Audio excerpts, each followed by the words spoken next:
ఓం శ్రీ గురుభ్యో నమః. ఓం నమో నరసింహాయ. సంవత్సరంలో 364 రోజులు ఒక దివ్యమైన అద్భుత రూపం 12 మనుగుల గంధపు పొరల కింద దాగి ఉంటుంది. అది ఏ నిత్య రూపం.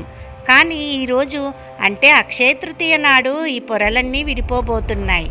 ఆ చందన కవచాన్ని తొలగించినప్పుడు అసలు ఏం జరుగుతుంది? ఈ గర్భాలయంలో వెలువడే ఒక అద్భుతమైన శక్తి ఏంటి? 12 గంటల పాటు మాత్రమే కనిపించే ఆ వరాహ లక్ష్మీ నరసింహస్వామి నిజరూపం వెనుక ఉన్న వేల ఏళ్ల మర్మం ఏంటి?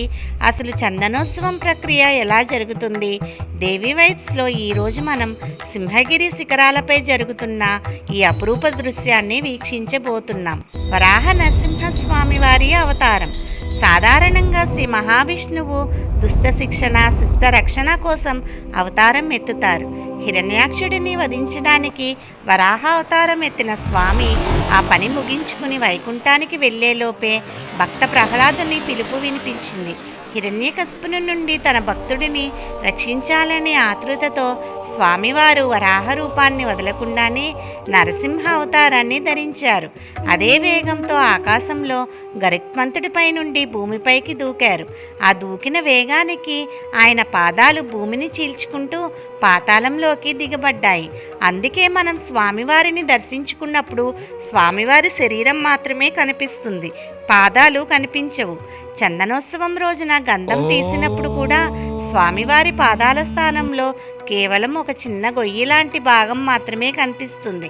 ఆ పాదాలు పాతాళంలో ఉన్నాయని, అక్కడి నుండే భూమిని భరిస్తున్నాయని భక్తుల ప్రగాఢ విశ్వాసం.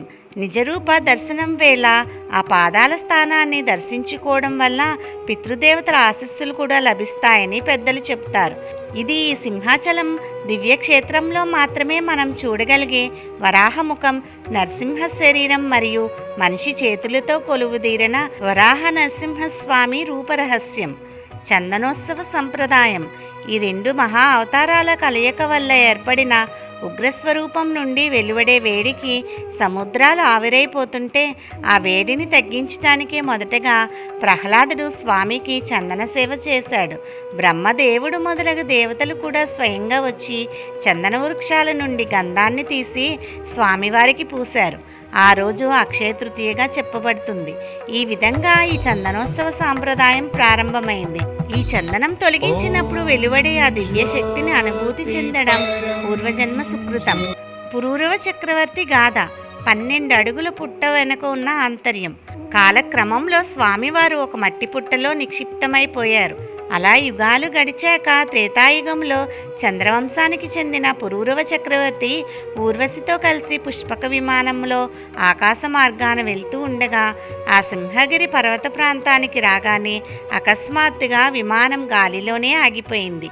ఇది చూసిన చక్రవర్తి ఆశ్చర్యపోగా దివ్య జ్ఞాని అయిన ఊర్వశి తన దివ్య దృష్టితో ఈ పర్వతంపై అపారమైన దైవశక్తి దాగి ఉందని గ్రహించి చక్రవర్తికి తెలిపింది. విమానం ఆగిపోవడంతో ఆ రాత్రికి అక్కడే విశ్రాంతి తీసుకోవడంతో పురూరవ చక్రవర్తికి స్వామివారు స్వప్నంలో కనిపించి తాను ఇక్కడే కొలువై ఉన్నానని చెబుతారు. పురూరవ చక్రవర్తి ఎంత వెతికినా ఫలితం ఉండదు. మళ్ళీ స్వామి ఆ రాత్రి కలలో దర్శనమిచ్చి, చక్రవర్తి, నేను ఇక్కడ ఒక 12 అడుగుల పుట్టలో కొలువై ఉన్నాను, నన్ను వెలికి తీసి లోకానికి నా దర్శన భాగ్యం కల్పించు అని ఆజ్ఞాపించారు. వెంటనే పురూరవుడు ఆ పుట్టను తవ్వి చూడగా వరాహముఖం మరియు నరసింహ శరీరంతో వెలిగిన అపురూపమైన విగ్రహం బయటపడుతుంది. కానీ ఆ విగ్రహం నుండి వెలువడుతున్న అమితమైన ఉగ్రతకు, ఆ తీక్షణమైన కాంతిని భరించడం చక్రవర్తికి సాధ్యం కాలేదు. అప్పుడు ఆకాశవాణి ద్వారా చక్రవర్తి ఈ స్వామి ఉగ్రత్వాన్ని శాంతింపచేయడానికి గంధం ఒకటే మార్గమని వినిపించింది. అప్పుడు పురూరవుడు వైభవంగా చందనోత్సవం నిర్వహించి స్వామికి ఆలయాన్ని నిర్మించినట్టుగా చెబుతారు. ఆ రోజు కూడా అక్షయ తృతీయ. చందనోత్సవ ప్రక్రియ. నాటి నుండి నేటికి ఈ సాంప్రదాయం అప్రతిహతంగా కొనసాగుతుంది. స్వామివారు 12 అడుగుల పుట్టలో ఆవిర్భవించడంతో దానికి ప్రతీకగా ప్రతి ఏటా 12 మనుగుల చందనాన్ని, అంటే సుమారు 120 కేజీల చందనం దశల వారీగా స్వామివారికి సమర్పిస్తారు. ఇందుకోసం ప్రత్యేకంగా తమిళనాడు నుంచి జాజిపోకల అనే అత్యంత నాణ్యమైన గంధపు చెక్కలను తీసుకువస్తారు. పురోహితులు నిర్ణయించిన ముహూర్తంలో ఆలయ అర్చకులు సాంప్రదాయ పద్ధతిలో ఈ చెక్కలను అరగదీసి దానికి కొన్ని రహస్య మూలికలను కలిపి అత్యంత పవిత్రమైన గంధాన్ని సిద్ధం చేస్తారు. నిజరూప దర్శనం. అక్షయ తృతీయ తెల్లవారుజామున వేద మంత్రాల సాక్షిగా చిన్న సువర్ణ వెండి పరికరాలతో ఆ పాత గంధాన్ని ఒలిచివేస్తుంటే ఆ దృశ్యం దివ్యానందం కలుగజేస్తుంది. చందనం తొలగించగానే స్వామివారి అసలు రూపం నుండి వెలువడే ఆ అనంతమైన శక్తిని భక్తులు ప్రత్యక్షంగా అనుభూతి చెందుతారు. ఆ 12 గంటల పాటు ఆలయ వాతావరణమే ఒక వైకుంఠాన్ని తలపిస్తుంది. కేవలం ఈ ఒక్కరోజు మాత్రమే స్వామివారి అరుదైన నిజరూప దర్శన భాగ్యం భక్తులకు లభిస్తుంది. స్వామివారి శరీరం నుండి తొలగించిన ఆ పవిత్ర చందనాన్ని ప్రసాదంగా భక్తులకు పంపిణీ చేస్తారు. దీనిని ధరించడం వల్ల సకల రోగాలు దోషాలు తొలగిపోతాయని భక్తుల విశ్వాసం. అనంతరం అత్యంత ప్రకాశవంతమైన బంగారు ఛాయలో మెరిసిపోయే పవిత్రమైన చందనాన్ని స్వామివారికి సమర్పించే ఘట్టం మొదలవుతుంది. మొదటి దశగా ఈరోజే అనగా అక్షయ తృతీయ నాడు 3 మణుగుల చందనాన్ని స్వామివారికి లేపనం చేస్తారు. మిగిలిన 9 మణుగుల చందనాన్ని మరో 3 పర్యాయాలుగా అంటే వైశాఖ శుద్ధ పౌర్ణమి, జ్యేష్ఠ పౌర్ణమి మరియు ఆషాఢ పౌర్ణమి రోజులలో స్వామివారికి లేపనం చేస్తారు. ఇది అక్షయ తృతీయ రోజు సింహాద్రి అప్పన్నకు కనుల పండుగగా జరిగే చందనోత్సవం. జానపద కథ. పురాణ గాథలతో పాటు ఈ చందనోత్సవం వెనుక ఒక అద్భుతమైన జానపద కథ కూడా ప్రచారంలో ఉంది. కొన్ని వేల ఏళ్ల క్రితం స్వామివారు చందన లేపనం లేకుండానే కొండపై ఉండేవారట. పురూరవుడి కంటే ముందే సింహాచలం సమీపంలోని బోయపల్లిలో నివసించే దుగ్గన్న అనే బోయవాడు స్వామిని దర్శించాడని ఒక కథనం. దుగ్గన్న కొండపై పోడు వ్యవసాయం చేస్తూ కొర్రలు పండించేవాడు. అయితే స్వామివారు ప్రతిరోజు వరాహ రూపంలో వచ్చి ఆ పంటను తినేవారు. ఏదో జంతువు తన పంటను పాడు చేస్తుందని భావించిన దుగ్గన్న ఒకరోజు మాటు వేసి ఆ వరాహం వస్తున్న సమయంలో తన బల్యంతో దాని ఛాతిపైన బలంగా పొడిచాడు. గాయపడిన ఆ వరాహం రక్తం కారుతూ సమీపంలోని ఒక మట్టి పుట్టలోకి జొరబడుతుంది. దుగ్గన్న పరిగెత్తుకుంటూ వెళ్ళి ఆ పుట్టలోకి చూడగానే సాక్షాత్తు వరాహ నరసింహస్వామి గాయంతో రక్తం కారుతూ కనిపించారు. అది చూసి తల్లడిల్లిపోయిన దుగ్గన్న వెంటనే సింహగిరిపై దొరికే రకరకాల మూలికలు మరియు గంధపు చెక్కలను అరగదీసి ఆ చల్లని చందనాన్ని స్వామివారి గాయంపై పట్టులా వేశాడు. అప్పుడు స్వామివారు శాంతించి తన గాయానికి ఆ చందనమే ఉపశమనమని అదే సాంప్రదాయాన్ని కొనసాగించమని ఆజ్ఞాపించారు.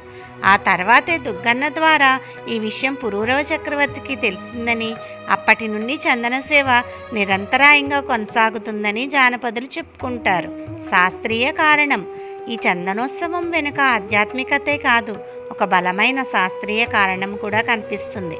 సాధారణంగా అక్షయ తృతీయ తిథి కృత్తిక లేదా రోహిణి నక్షత్రం ఉన్న రోజుల్లో వస్తుంది. ఈ 2 నక్షత్రాలు అగ్నితత్వానికి సంబంధించినవి. అందుకే ఈ రోజు నుండే ఎండల తీవ్రత ఒక్కసారిగా పెరుగుతుంది.